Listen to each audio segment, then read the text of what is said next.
Digital world में अगर आप लोग प्राइवेसी का सपना देखते हैं तो ये केवल और एक केवल सपना ही रह जाना है, वास्तविकता से बहुत दूर। मैं ऐसा क्यों कह रहा हूं? बिकॉज आए दिन आपने सुने होंगे डेटा लीक के मामले, लेकिन कुछ डेटा लीक के मामले इतने भयानक होते हैं जिनकी रिकवरी लगभग बहुत मुश्किल हो जाती है। जस्ट फॉर एग्जाम्पल, आप में से ज़्यादातर लोग व्हाट्सएप डेफिनेटली यूज़ करते ही होंगे और पूरी दुनिया में, और इंडिया सबसे बड़ा मार्केट है व्हाट्सएप के लिए। और अभी रिसेंटली ऐसे बहुत सारे जो आर्टिकल्स हैं, बहुत सारे आर्टिकल्स निकले कि जो व्हाट्सएप है, व्हाट्सएप के लगभग 350 करोड़ यूजर्स का जो डेटा है वो डेटा लीक हो गया। और ये ऐसा नहीं कुछ कोई हैकिंग का कोई अटैक हुआ हो या फिर कुछ ऐसा हुआ हो, नहीं, ये केवल जो इसकी पेरेंट कंपनी है मेटा, उस कंपनी की गलती की वजह से, एक टेक्निकल बग की वजह से इतने सारे यूजर्स का डेटा यहां पर लीक हुआ। अब बात यह है कि इनकी रिस्पॉन्सिबिलिटी कौन ठहराएगा? चाहे ईयू के कानून के बारे में बात कर लें, चाहे भारत के कानून के बारे में बात करें, कानून सबने बनाए हैं, हमने भी कानून बनाया है, हमने भी डिजिटल डेटा प्रोटेक्शन एक्ट हमारा बनाया है, लेकिन उसको ये लोग फॉलो नहीं करते। उसमें अलग एक जो मुद्दे हैं वो सारी प्रॉब्लम्स हमें यहाँ पर देखने को मिलेंगी। लेकिन ये डेटा पूरा लीक हुआ कैसे, और वो भी इतने बड़े संख्या में? क्योंकि मैं भारत के बारे में बता रहा हूं, क्योंकि भारत में भी बड़े नंबर पर जो व्हाट्सएप के, या फिर मैं कहूँगा सबसे बड़े जो यूजर्स हैं, मैक्सिमम जो यूजर्स हैं वो भारत के अंदर पाए जाते हैं। सबसे ज़्यादा यूज़र भारत के अंदर व्हाट्सएप के पाए जाते हैं। तो उन्हीं में से यहाँ पर हम देखेंगे कि सबका भर भर के जो डेटा लीक है, वो डेटा लीक यहाँ पर बहुत सारे जो नंबर्स हैं वो लीक यहाँ पर हुए हैं। लगभग 3.5 बिलियन यानी कि 350 करोड़ इनके मोबाइल नंबर जो हैं वो ऑनलाइन एक्सपोज हो गए हैं। वो सब यहाँ पर एक तरीके से लीक कर दिए गए हैं। अब ये जो इतना बड़ा नंबर है, मैक्सिमम सभी जो सक्रिय यूजर हैं वो इसके अंदर कवर हो गए हैं, ज्यादातर लोग यहां पर कवर हो गए हैं, और ये ग्लोबल लेवल पे जो डेटा रिस्क है वो यहां पर एक क्रिएट हो गया है। अगर हम इसमें बात करें तो कोई हैकिंग नहीं हुई है, मेटा की एक गलती है। जैसा मैंने बताया कि कोई साइबर अटैक नहीं, बल्कि एक सिस्टम लेवल जो लापरवाही है उसकी वजह से हुआ है। अब कमाल की बात सुनिए, ये जो मेटा कंपनी थी, आज से 7-8 साल पहले ही इनको चेताया गया था, वार्न किया गया था कि आप अपने सिस्टम को दुरुस्त करो, उसको स्ट्रांग बनाओ, बिकॉज आपके यहां पर कुछ प्रॉब्लम्स हैं, डेटा लीक हो सकता है। और दुनिया में अब तक के सबसे बड़े डेटा लीक के मामले बन सकते हैं अगर ऐसी चीजें कंटिन्यू रही। लेकिन इस कंपनी ने उन चीजों को तब सीरियस नहीं लिया था, और अंततः ये घटना यहां पर हो गई।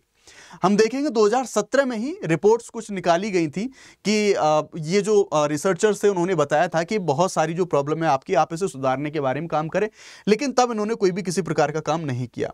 अब क्या हुआ है, तो अब के बारे में हम बात करें तो अब हम देखेंगे कि जो चेतावनी दी गई थी, यहां पर जो यूनिवर्सिटी ऑफ वियना, इन लोगों ने चेतावनी दी थी। अब देखो इसी चीज को कैसे कवर करने की कोशिश कर रही है ये विदेशी कंपनी या फिर जो मेटा है। इन्होंने 2017 में बताया था कि इसकी मदद से कोई भी व्यक्ति बहुत ही जल्दी आसानी से जो मोबाइल नंबर है यूजर्स के, उनको कलेक्ट कर सकता है, और 3 करोड़ नंबर कलेक्ट करके ये चीज साबित कर भी दी जो वार्न उन्होंने यहां पर किया था। अब कमाल की बात यहां पर देखो, ये जो बग था, एक दरअसल व्हाट्सएप के अंदर बग यानी कि एक टेक्निकल प्रॉब्लम होती है, इसका नाम सिंपल उन्होंने यहां पर रखा था, और उन्होंने ये चेताया था कि अगर ये हैकर्स के हाथ में चीज लग गई ना, तो ये पूरी दुनिया का सबसे बड़ा जो डेटा लीक है वो डेटा लीक हमें यहां पर देखने को मिलेगा। लेकिन अब कमाल की बात देखो, ये कंपनियां अपने आप को बचाने के लिए किस तरह से चीजों का इस्तेमाल करती हैं। जो मेटा कंपनी है, मेटा कंपनी ने इस चीज को एक्सेप्ट किया कि हाँ, ऐसा बग हमारे यहां पर था, लेकिन उसे इस तरह से दिखाने की कोशिश करी कि ये जो चीजें पता लगी है ना, ये हमारा जो बग पता लगा है, ये बिग बग बाउंटी प्रोग्राम है, उसके तहत आता है। वो उसे ऐसे दिखाने की कोशिश कर रही हैं। अब ये बग बाउंटी प्रोग्राम क्या होता है, तो देखो, जो भी बड़ी टेक्निकल जो कंपनियां होती हैं, बिग टेक्स जिन्हें हम कहते हैं, ये एक प्रोग्राम चलाती हैं कि इनकी वेबसाइट, इनके ऐप्स या फिर इनके सिस्टम के अंदर जो अगर कोई प्रॉब्लम है, उन प्रॉब्लम्स के लिए जो एथिकल हैकर्स होते हैं उनको इनवाइट करती हैं कि भाई देखो, हमारी ये वेबसाइट है, हमारा ये ऐप है, हमारा ये सिस्टम है, इसके अंदर अगर कोई खामी आप निकाल पाएं तो हम आपको कुछ ना कुछ कंपनसेशन या फिर कुछ बाउंटी देंगे। तब वो उनकी प्रॉब्लम को निकाल के, जैसे एफबी ने पहले भी ऐसी बाउंटीज दी हैं, पासवर्ड क्रैक करने जैसी चीजें हैं, वो पहले भी यहां पर देखने को मिली थी। तो ऐसे दुनिया भर के जो सुरक्षा विशेषज्ञ थे, जो एथिकल हैकर्स थे, उनको यहां पर बोला जाता है कि उनके जो सिक्योरिटी जो चीजें हैं उनमें खामी आप ढूंढिए और उनको कंपनी को जानकारी दीजिए, तो कंपनी आपको इनाम या फिर बाउंटी देगी। तो सिंपल सा इसका उद्देश्य एक होता है कि भाई अब हमें पहले से ही अगर उस समस्या का पता लग जाएगा तो बाद में कोई हैकिंग या फिर कोई ऐसी जो इंसिडेंट है वो ऐसे इंसिडेंट नहीं होंगे जैसे यहां पर हो। ठीक है, लेकिन 8 साल पहले भी इस चीज को यहां पर चेताया गया था, लेकिन कंपनी ने इस पर कोई भी कैसा भी जो एक्शन है, कैसा भी एक्शन यहां पर नहीं लिया था ना। अब अगर इतने बड़े लेवल पर कुछ डेटा लीक होते हैं तो ये ना केवल एक देश के स्तर पर बल्कि ग्लोबल लेवल पर डेटा लीक जैसी जो प्रॉब्लम्स हैं उनके लिए एक बड़ी समस्या देखने को मिल सकती है। डिजिटल प्राइवेसी का क्राइसिस, भूल जाइए फंडामेंटल राइट जैसी चीजें। 3.5 बिलियन फोन नंबर हैं वो लीक हुए हैं, यानी कि ये ऐसी जो सिक्योरिटी है उनको अपना स्ट्रॉन्ग नहीं कर पा रही है सारी की सारी कंपनियां। GDPR जो लॉ है, जो रेगुलेशंस हैं यूरोपियन यूनियन के, वो भी इन सभी चीजों को रोकने में यहां पर कैपेबल नहीं है। उन पर भी बहुत सारे सवाल खड़े होते हैं। मास सर्विलांस, डेमोक्रेसी के अंदर, आधुनिक समय के अंदर हम लोग बात करते हैं कि यार हम स्वतंत्र हैं, सर्विलांस स्टेट नहीं, वेलफेयर स्टेट की अवधारणा है। लेकिन होगा क्या, जब आपका सारा डेटा किसी कंपनी के पास है तो अब उस डेटा को किसी भी स्टेक होल्डर को पहुंचाया जा सकता है। चाहे मान लो कुछ अदर कंपनियां रहीं, सरकारें रहीं, एजेंसीज रहीं, वो उस पर निगरानी रख सकती हैं। लीक हुए डेटा का इस्तेमाल जो गवर्नमेंट्स हैं वैसी करती हैं। चाइना के अंदर जो PLA जो आर्मी है, जो उनके अंदर वहां पे जो चाइना के अंदर ऐसा बोला जाता है कि चाइना की जो आर्मी है, आर्मी के अलावा जो इंटेलिजेंस है, वो वहाँ की जो चिप बनाने वाली या फिर अदर जो टेलीकॉम कंपनीज हैं वहाँ से डेटा इकट्ठा करके सर्विलांस करती हैं, ऐसे आरोप लगते हैं हमेशा से। साथ ही हम देखेंगे कि प्राइवेट एजेंसीज रहीं, साइबर क्रिमिनल रहे, ये लोगों को ट्रैक कर सकते हैं, मैप कर सकते हैं, मॉनिटर कर सकते हैं, और साथ ही साथ हर एक व्यक्ति की जो यहाँ पर स्वतंत्रता है वो खतरे में यहाँ पे आ सकती है। जैसा मैंने बताया कि मास सर्विलांस का खतरा यहां पर होगा। आइडेंटिटी थेफ्ट और फाइनेंशियल फ्रॉड हो सकते हैं, जैसे OTP फ्रॉड, बहुत सारी चीजें आपने सुनी होंगी ऐसे, फिशिंग, सिम स्वैपिंग जैसी समस्याएं रही, व्हाट्सएप क्लोनिंग जैसी समस्याएं रही। ऐसे जो क्राइम आज के समय पर ऑलरेडी जो साइबर क्राइम है वो हमारे सामने एक बहुत बड़ा चैलेंज है। लेकिन अगेन अगर ऐसी चीजें मिलती हैं तो इन चीजों को रोकना लगभग बहुत ज्यादा मुश्किल यहां पर हो सकता है। अब ये भारत के लिए बहुत बड़ी समस्या क्यों है, ये पूरा का पूरा जो भी इंसिडेंट हुआ है, क्योंकि भारत के अंदर हम सब लोग जानते हैं कि इंडिया में व्हाट्सएप के सबसे ज्यादा बड़ी संख्या में जो यूजर्स हैं वो यूजर हमें देखने को मिलेंगे। लगभग 550 मिलियन यूजर केवल इंडिया के अंदर देखने को मिलते हैं, यानी कि सबसे बड़ा इस जो नंबर के लीक हैं, उन नंबर के लीक का जो इंपैक्ट है वो इंपैक्ट हमारे ऊपर यहाँ पे पड़ने वाला है। अब जो हमारी सरकार है DPDP एक्ट भी लेके आई है 2023 के लिए, तो इसमें हम देखेंगे जो नया कानून यहाँ पर लागू हुआ है।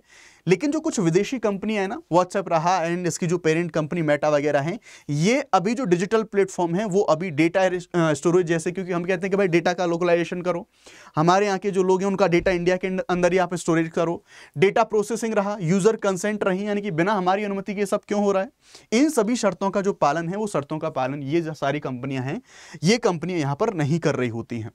बड़ा एक जो नेशनल सिक्योरिटी का रिस्क है, आपने कुछ मूवीज भी देखी होंगी, वेब सीरीज भी देखी होंगी रिसेंटली अभी जो आई हैं, उनमें यही चीज दिखाने की कोशिश करी जाती है कि अगर इतने बड़े नंबर पर मोबाइल नंबर या फिर हमारे इंडियंस का जो डेटा है अगर वो लीक होता है तो उसका नेशनल सिक्योरिटी के अगेंस्ट में भी उसका इस्तेमाल किया जा सकता है। हमारी नेशनल सिक्योरिटी यहाँ पर कंप्रोमाइज हो सकती है। आधार, UPI, बैंकिंग, सरकारी सेवाएं, क्योंकि हमारा मोबाइल नंबर इन सभी चीज़ों से जुड़ा होता है, और अगर इन सभी चीज़ों से मोबाइल नंबर जुड़ा हुआ है और वही लीक हो गया तो ये सारी चीज़ों पर एक बहुत बड़ा डेंजर यहाँ पर क्रिएट बन सकता है।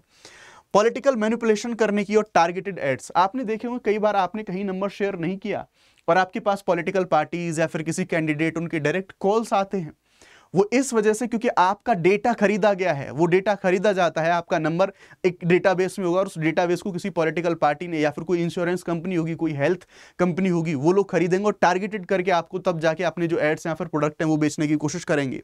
ठीक है, तो ऐसी टारगेटिंग हो सकती है, फेक न्यूज़ फैलाए जा सकते हैं, चुनावों को यहाँ पर मैनिपुलेट किया जा सकता है।